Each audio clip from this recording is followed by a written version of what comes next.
Latar belakang. Terbentuknya MIAI dilatar belakangi oleh kesadaran para pemimpin organisasi-organisasi Islam besar di Indonesia, seperti Kyai Haji Mas Sur Muhammadiyah, Kyai Haji Muhammad Dahlan, dan Kyai Haji Wahab Hasbullah, Nadatul Ulama, dan Wiwondo Wamiseno, Syarikat Islam. Para tokoh ini ingin mendirikan suatu federasi yang dapat menampung semua organisasi Islam yang berkembang di Indonesia. Keinginan untuk membentuk federasi ini didorong dengan adanya perpecahan di kalangan umat Islam yang terbagi menjadi dua kubu, yakni kaum reformis dan tradisional. Maka dari itu dibentuknya MIAI, Majelis Islam A'la Indonesia, didirikan oleh Kyai Haji Mas Mansur dan rekan-rekannya pada tanggal 21 September 1937. Tujuan MIAI. Pada awal didirikan MIAI bertujuan menampung semua organisasi Islam yang berkembang di Indonesia. Pasalnya, pada masa pendudukan Belanda, umat Islam banyak yang terpecah dan pemerintah kolonial tidak menyukai umat Muslim di tanah jajahannya.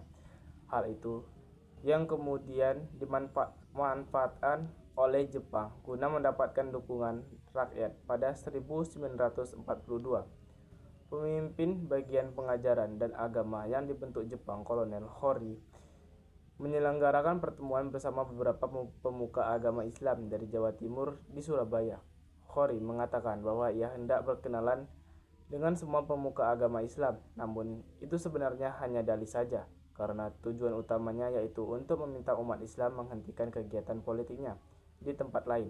Jawa Barat, Hori mengirimkan anggotanya yang beragama Islam seperti Abdul Muniam Inada dan Moh Sayyido Wakas untuk secara bergantian berkunjung ke masjid besar di Jakarta.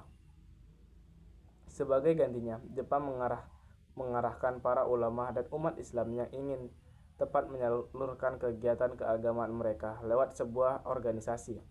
Untuk itu, MIAI dihidupkan lagi dengan tujuan agar semua ormas Islam bisa memobilisasi umat untuk memenuhi keperluan perang Jepang. MIAI kemudian kembali beraktivitas pada 4 September 1942 yang bermarkas di Jakarta.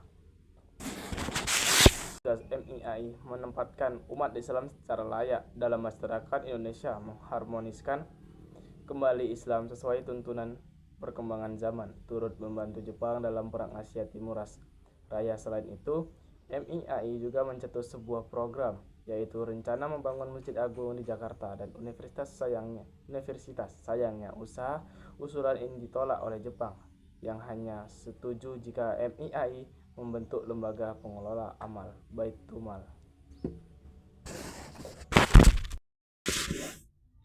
Bubarnya MIAI. Dalam perkembangannya, MIAI kian sadar bahwa mereka tidak bisa terus hidup di bawah naungan Jepang.